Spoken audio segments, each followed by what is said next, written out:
Chapter 6. The Messenger of the Great White Brotherhood. The prospect of seeing our old friend Gaylord delighted us, for his friendship with both was one of long standing, and it formed a sort of inner tie. Rayburn and I felt his visit was to be of great importance. Mr. Gaylord arrived at 11 o'clock the following morning, greeted us cordially, and as I was about to thank him for having brought me in touch with the Rayburns, he looked into my eyes steadily and remarked, "You have our beloved master to thank." "You know Saint Germain then?" I asked. "Yes," he answered, "I have known him and been under his direction in specific matters for some 10 years. He is drawing certain of his students together for important work that is to begin this year. This concerns a very serious crisis affecting the entire world, and especially North America. Yet it is possible that certain things can be averted, and if they are, the world at large will never know the vicious danger that threatens and the overwhelming disaster that it will have escaped. There is a certain sinister force at work within the atmosphere of Earth that is trying to destroy the beautiful Christ light which is growing like a flower in the hearts of more than 60% of humanity. The greater portion is in America, but there are many in all nationalities." We went into the house where Gaylord greeted Rex and Nada as if they were his own children, and was then presented to Pearl. "May I be excused?" he asked immediately. "I have matters of a private nature to discuss with your father, and will you," indicating me, "remain within call?" In about an hour I joined them, and it was then I realized how important his visit really was. When we were seated, Mr. Gaylord revealed some of his activity as a secret messenger of the Great White Brotherhood and presented his credentials. His work in this capacity had extended over a period of 7 years. He had his own avenues of personal contact with some of the higher official and diplomatic circles in Washington, as well as many other places of importance. It was because of his personal influence in these channels that he was able to be of such great assistance to the Brotherhood when need arose. "Saint Germain," Mr. Gaylord began, "is concerned with certain activities in Washington at the present time. It is his request that we three reach there the 2nd of October, and he will meet us on our arrival. He says it is possible to use you," glancing in my direction, "in certain ways which he cannot do with his other students, a slight example of which you both experienced when the attempt was made on Mr. Rayburn's life.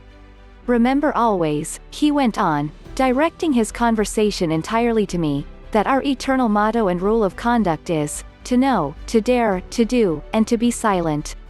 Your trust in your own, mighty I am presence, may be severely tried within the next few months, but you must realize the messengers of the great ascended masters may only make themselves known at the right time, which moment those in charge of the activity decree."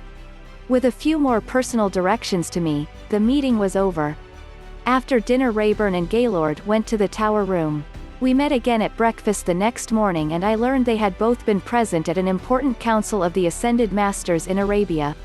Rayburn, with Mr. Gaylord's assistance, was enabled to go forth in his finer body while their physical bodies remained undisturbed and protected in the sacred chamber. As Mr. Gaylord was leaving, he remarked, "I am glad you have all entered the pathway of light, for there alone will you find permanent happiness. Henceforth we shall meet often at the most unexpected times and places, and from now on distance will be no barrier for any of us." He said goodbye, entered his car, and waving his hand, was gone. "How long have you been aware that Mr. Gaylord knew and was under the direction of beloved Saint Germain?" I asked Rayburn. "About 4 years," he replied. "While I had known Gaylord a long time, it was only now that I was beginning to see the real magnificence and inner character of the man." In referring to this later with Saint Germain, he said, "Little do people realize how often they are in close contact with greatly illumined souls who are many times messengers of the Ascended Masters but are totally unaware of it until some unusual event opens the door and causes them to reveal the great inner light. One might live for months or years under the same roof with a messenger, and not know him until some crisis arose that caused him to reveal his power."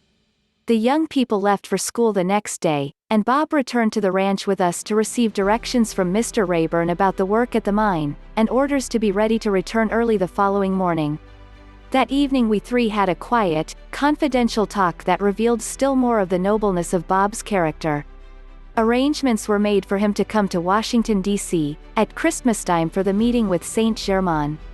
Rayburn and I had many enjoyable evenings discussing the instructions Saint Germain had given us.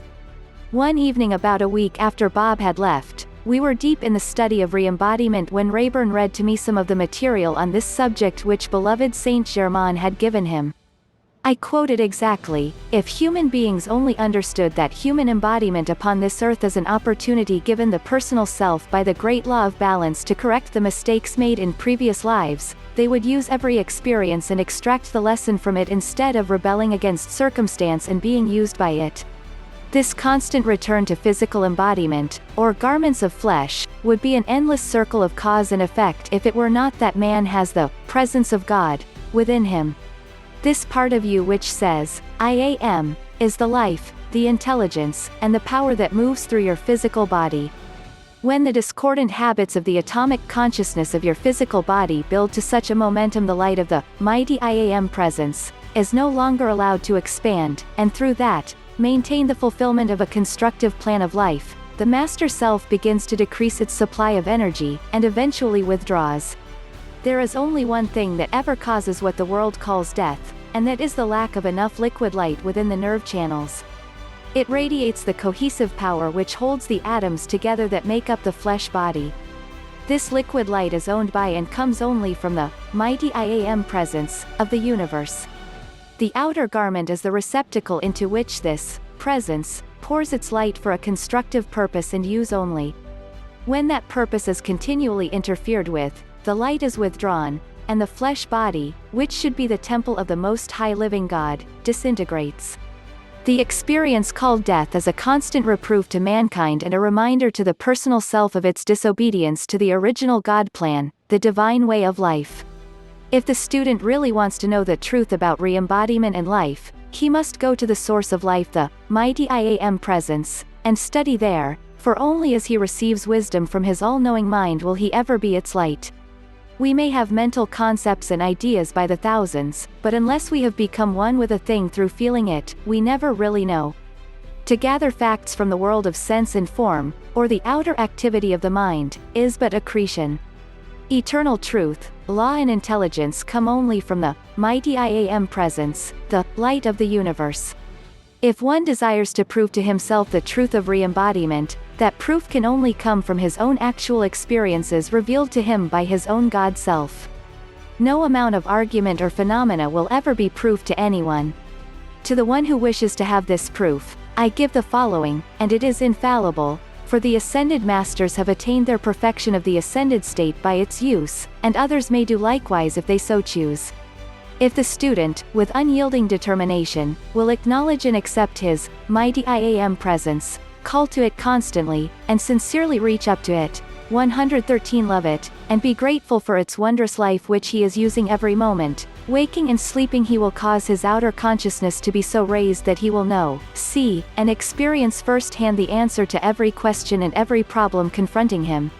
The greatest and most important activity of life is love, devotion, and gratitude to life for all life gives us. As our outer consciousness becomes lifted by being held in constant adoration upon the mighty I am presence, and continual acknowledgement given only to the perfection of life, all human habits and miscreations disappear, and we express only light. This is the ascended master consciousness. The outer activity of the mind and physical body becomes the visible, tangible form of whatever we think and feel. Man becomes that upon which his attention rests. If he meditates upon the mighty I am presence, he will become the full outpouring of that perfection. If he spends his time and energy, through his attention, upon the appetites of the physical body, trying to satisfy their insatiable demands, he destroys his temple. No man may say him nay, no matter what his choice. The responsibility of his choice is inescapable, for it is inherent within free will. The paramount command of the Eternal is, "Be ye perfect, even as your Father in heaven is perfect," for life will return you, the individual consciousness, again, and again into human embodiment until you fulfill the supreme edict of life. When that decree is obeyed, we shall find the manifestations of the constructive way of life have become immortal. The cosmic activity and light from our earth is being expanded at this time. Many feel this greatly increased energy, and unless it is used in a constructive way, the individual qualifies it with his own feelings of irritation and resentment against persons, places and conditions. This but creates greater turmoil in his own mind and body, which constantly disturbs himself and others. During the present expansion of the light throughout the earth, it is absolutely imperative for the individual to keep an iron control over his own thought, feeling and spoken word, compelling them to be constructive, and giving recognition to nothing else if he is to avoid continual distress and countless loss to himself and his world.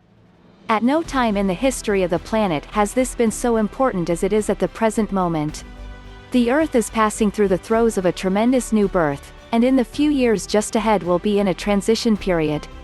It is changing now in a cosmic way from the attitude of war into that of peace, from hatred to love, from selfishness to unselfishness, and into the full recognition that in the future the people must exert strength enough to live according to the law of love. The hour strikes in the evolution of every planet and its humanity when they must express the full peace, harmony, perfection, and the divine plan of the system to which they belong.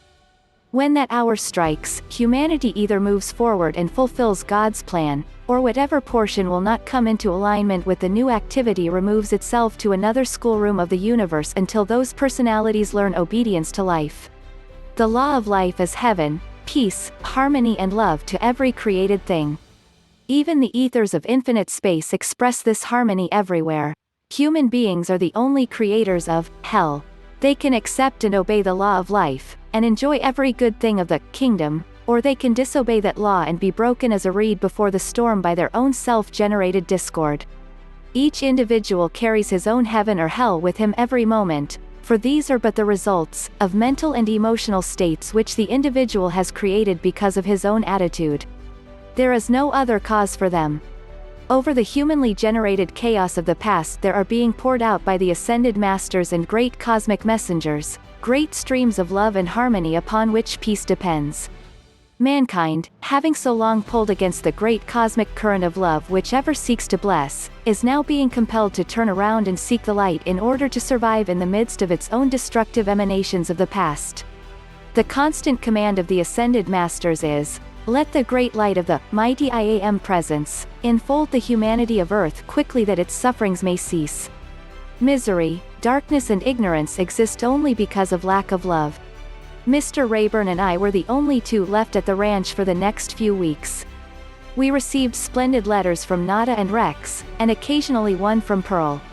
They were deeply grateful to beloved Saint Germain for the beautiful apartment which he, in his love, had provided for them, and among its many blessings were two of his other students who acted in the capacity of chef and maid. They had come from Arabia, and while in their activity as servants, were the very essence of loving help. When the 24th of September arrived, Rayburn and I made a visit to the mine for the last time before leaving for Washington. The trip was beautiful, and we felt tangibly the overshadowing power of the magic presence, which filled us with unspeakable joy and happiness. We found Bob expecting us, as Saint Germain had left him a message saying we were to arrive that evening. Mr. Rayburn's purpose in coming at this time was to contact the men more closely and give a radiation that would bless all. He spoke to the 3 shifts as they came off duty, telling them of the new superintendent, Dave Sutherland.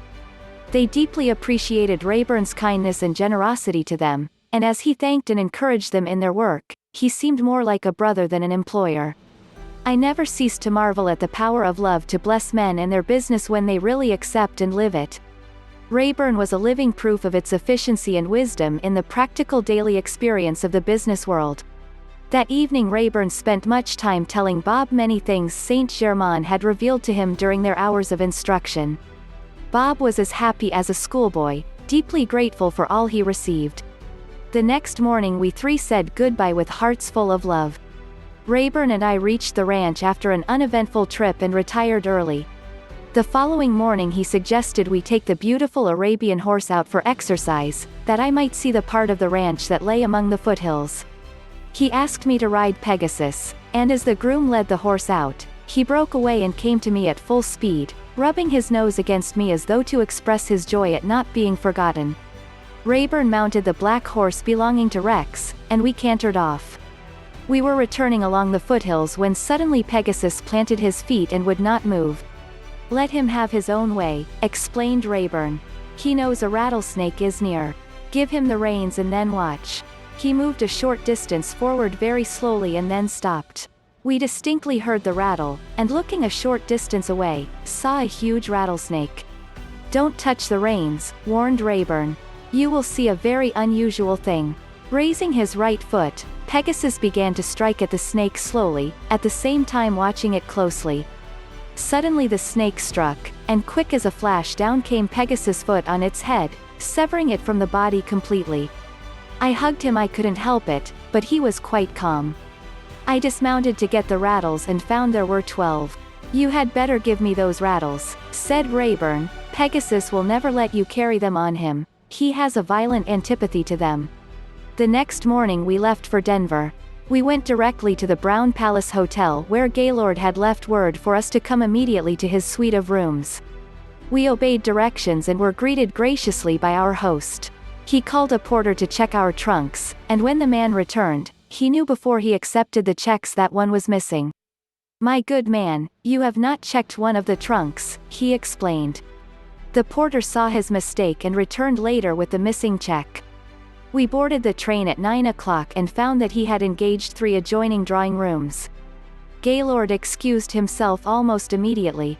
I wish to retire at once, he explained, and leave my body, as I must go to Arabia for further directions, but I will be with you at breakfast. The next morning at the first call, Gaylord, Rayburn and I went through to the dining car. While we sat at breakfast, a dark, handsome, wiry sort of man passed our table, accompanied by a beautiful woman of striking appearance. Involuntarily, we all noticed them. We finished our breakfast, and Gaylord asked us to come at once to his drawing room. That man and woman, he explained, as soon as we were seated, are 2 of the communist representatives with whom we have to deal. We are perfectly safe because they do not know how to protect themselves or their secrets by the power of the inner light. They do not serve the light, and are therefore unable to use it as we do, and so release its power. However, we must be on our guard from the start so that at no point will they be able to sense anything of our activities. The man's companion is one of the cleverest, most dangerous and notorious persons known in Europe.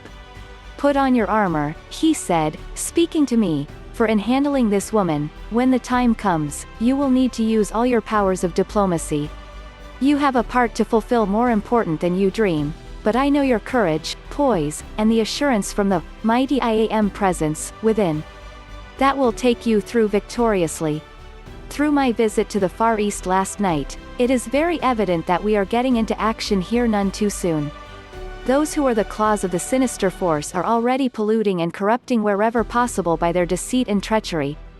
Now you can realize how great was beloved Saint Germain's wisdom in his 3 days' preparation and attunement of you while in the Cave of Symbols. I know of the place, I have been there many times. Will you, I asked, tell us whatever of your experiences you are permitted to reveal? I will be glad, he replied graciously, to relate whatever I am permitted to reveal for your instruction and enlightenment, but not just for entertainment. We change trains at Chicago, and after leaving there, which will be about 9 o'clock tonight, I shall be glad to visit you again. When we reach Chicago, have all the bags taken to your compartment and wait for me, as I expect to have important communications for both of you. When the train pulled into the station, Mr. Gaylord stepped off the car and disappeared immediately in the crowd. He must have drawn the cloak of invisibility about him, I said to Rayburn, he has gone so quickly. We changed trains and went immediately to our compartment. As the train pulled out of the station, we heard Gaylord enter his compartment. In about 10 minutes, he tapped on our door and asked us to join him. It was just as I thought, he explained. Our adversary has a powerful tool in this city, one of the high political officials who is receiving large sums of money for the assistance he is giving to their destructive activities. However, he is under surveillance and will be taken into custody in the morning. No one will dare to announce it publicly because of others with whom he is connected and whose prominence makes it too dangerous for them to allow his name to be revealed.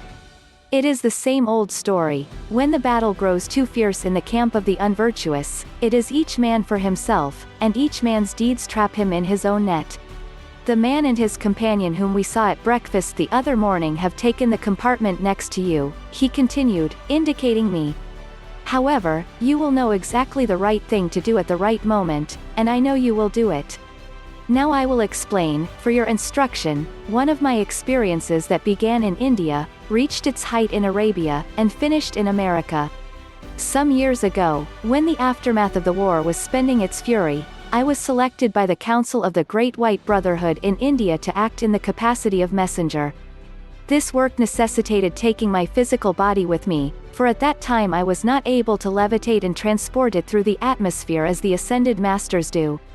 However, now I can leave my body consciously at any time, as you are both fully aware and this good brother, indicating Rayburn, has physically observed.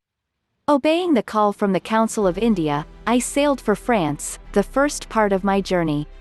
At that time I was not so clearly sensitive to the finer vibratory action as I am now and had to be led more or less intuitively.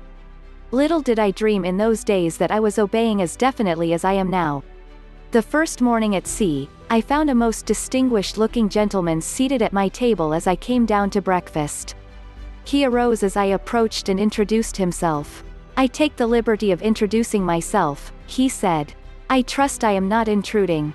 I liked him very much the moment I shook hands with him, and we chatted on generalities for a few moments when he remarked, "I presume you are traveling for pleasure, possibly on a mission," and as he pronounced the word, mission, he looked at me very sharply. Instantly I felt something tighten within and I was on guard at once. "I enjoy water travel very much," I replied, "especially in the month of May." A slight smile passed over his face and an amused look came into his eyes.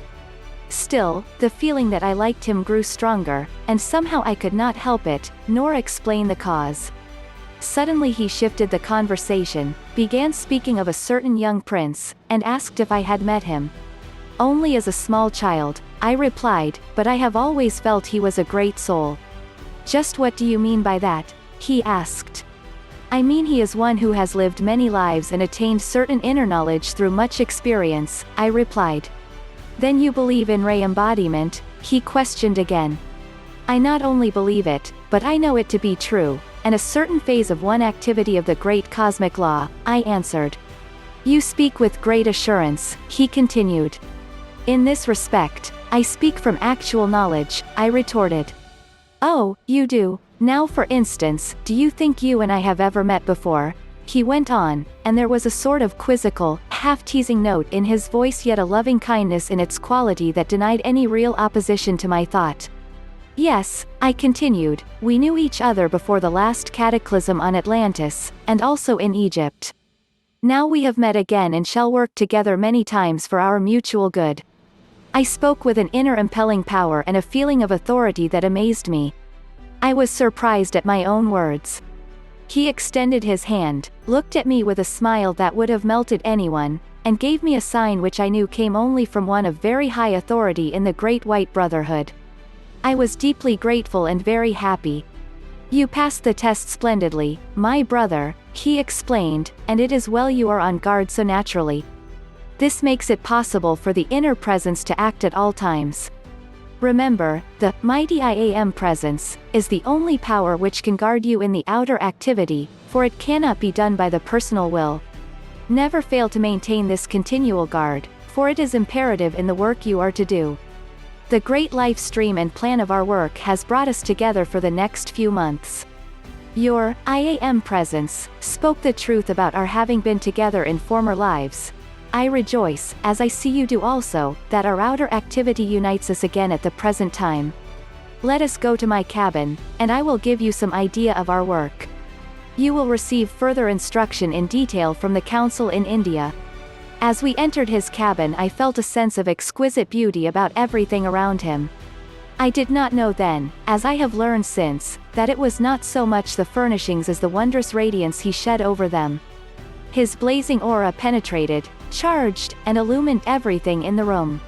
"The first important thing I have to tell you," he explained, "is that I am detailed, with your assistance, to prevent the assassination of the young prince we mentioned some time ago whom we both love because of his inner light. The second duty is to prevent a great indignity to Arabia by certain European powers. The third thing is the activity of the sinister force with which we are dealing now. We shall stop 2 days in Paris as we pass through France, and there shall make important contacts to help us accomplish our work. The days passed all too rapidly while I was in association with this remarkable man, and the only promise he exacted from me at any time was when he introduced himself by requesting that I never reveal his name to anyone. I have never done so to this day and never shall, except with his permission. I thought at the time when I saw him perform what the world calls miracles that he was the most wonderful person in the world, but he revealed only a fragmentary part of his knowledge and power at that time. When I mentioned these things to him, he replied, "This sort of activity is the least important work the members of the Great White Brotherhood are able to do. In fact, there is nothing they cannot do when necessity and the divine law permit." The boat arrived at Cherbourg, and as we disembarked I saw a man who looked like an Arab give my friend the sign of the White Brotherhood, which he answered. The Arab led us to a magnificent auto that we entered at once, he taking the wheel.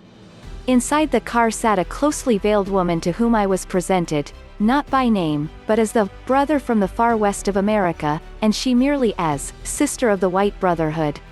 As nearly as I could see and sense, she seemed very young, not more than 17 years of age. We were hardly seated when she said, "We can reach Paris much more quickly this way," indicating a road into which we turned immediately. "We are being followed," she warned a moment later, and looking around, we saw another car following at full speed. At once there arose from the ground a wall of vapor between the two cars. "They will not pass that barrier until we are well out of their reach," she assured us. We arrived in Paris a few hours later and stopped at an old castle-like residence from which we could see dimly the Eiffel Tower. It was situated high up, and from its many windows one had almost a complete bird's-eye view of the city. It seemed as if it had been built for that purpose in the first place. The veiled lady led the way through the entrance and up a grand staircase. We entered what looked like an audience chamber, and passing through a side door, came into a large library. A tall, handsome man, turning from one of the bookcases, came forward and greeted us with a courtly grace that is not the custom of our time. Later I realized why. He was one of the great ascended masters who had made his ascension more than 500 years ago. His eyes sparkled with kindness and a wisdom that seemed as old as eternity. The veiled lady who had accompanied us, he explained, was his daughter in a former life and a pupil of his in this one. She had been in the ascended state more than 300 years, yet she looked not over 17. I can never tell you the effect those experiences had on me. Every new revelation stirred a feeling within that I never knew existed. "My beloved friends," our host said, as soon as we had been presented and greetings had been exchanged, "please be seated. Luncheon will be served immediately, and afterwards I will convey the instruction which I am to give you." A few moments later 2 youths in cream-colored robes appeared and served our meal. It was very delicious and was the same kind of precipitated food that we have all been privileged to eat at Saint Germain's retreat in the Cave of Symbols. "Tonight," said our host, "you are to be my guests, together with 8 of the brothers who will be here to meet our American brother. They know him, but as yet he has not recalled the memory of them." Promptly at 8 o'clock our host led the way to the top floor, and we entered a circular room where everything was decorated in soft milk white color. In the center stood a white onyx table, and around it had been placed 12 chairs. We stood for a moment, one at each corner of the table, with heads bowed, and when we looked up, the 8 brothers were there in living, tangible bodies. I was presented to each in turn, and then the group sat down. They all knew my friend of steamship acquaintance very well. Many problems of national and international importance were brought up for solution, and in every case, a real remedy worthy of their time and attention was found to meet the requirements. It was during this time I learned that our host was chief of the Council of France, although he was not a Frenchman. Each brother was given specific direction which it became his duty to carry out. As the council adjourned, everyone said goodbye with the blessing, "We enfold you in the potent power of the magic I Am presence, to whom all brothers of the Great White Brotherhood look and receive without limit." We bowed our heads, and the brothers disappeared as silently as they had come. We bade our host good night, and were shown to our rooms. We had breakfast early the next morning and were ready to leave by 9 o'clock, the veiled lady accompanying us as before. We arrived at the docks in Marseille just in time to ask God's blessings upon our fair sister and take our leave. We boarded the steamer and I asked my friend why I felt such an attraction to the veiled lady and what was the meaning of it, for she seemed always before my vision and about me ever since we had entered the automobile in Paris. "Have patience," he answered. "You will soon know." Our cabins adjoined, and we settled down to enjoy our trip on the Mediterranean to the full. We were bound for Bombay by way of the Suez Canal and the Red Sea, with visits to Alexandria and Cairo. It was a trip one could not forget in 1,000 years. Not a single thing occurred to mar its beauty and our joy, and being extremely fond of water travel, I reveled in my newly found happiness.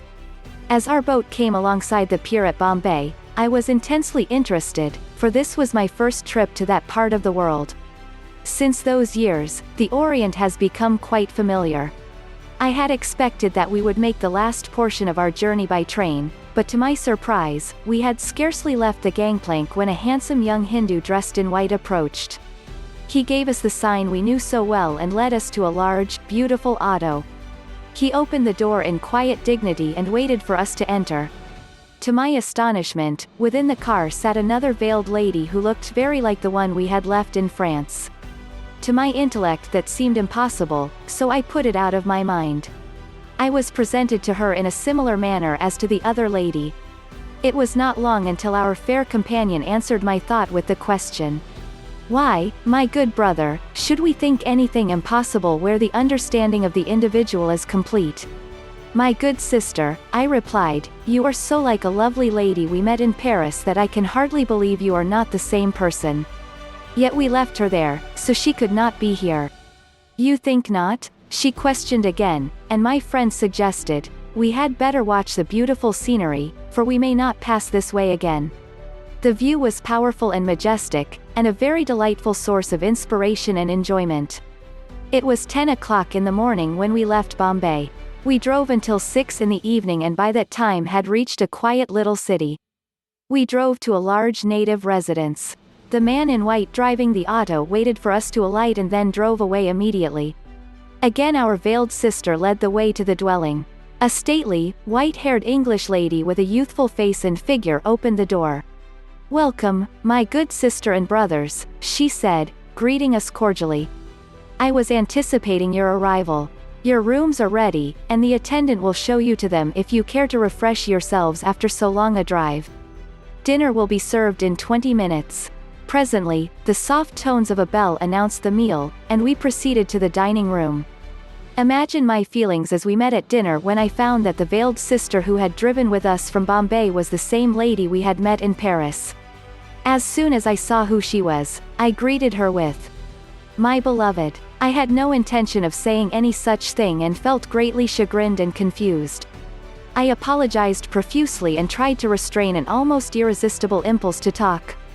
She did not seem to mind the familiarity in the least, but replied, "I deeply appreciate your sincere greeting." I managed to collect my thoughts enough to ask, "Will you please tell me how you were able to reach India before us?" "I have a means of transportation," she explained, "with which you are not familiar. However, you will be taught to travel as I do. We are able to transport our bodies to any distance we desire without using any physical conveyance."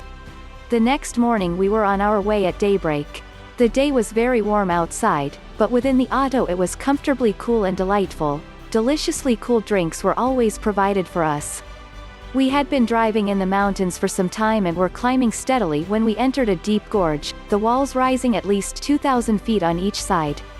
It looked as if a giant fissure had been cut through the mountains for nearly a mile. We drove through this crevasse and came out into a basin about 4 miles in circumference, surrounded by towering peaks. Never before or since have I ever seen a more beautiful spot on earth. It was a perfect paradise.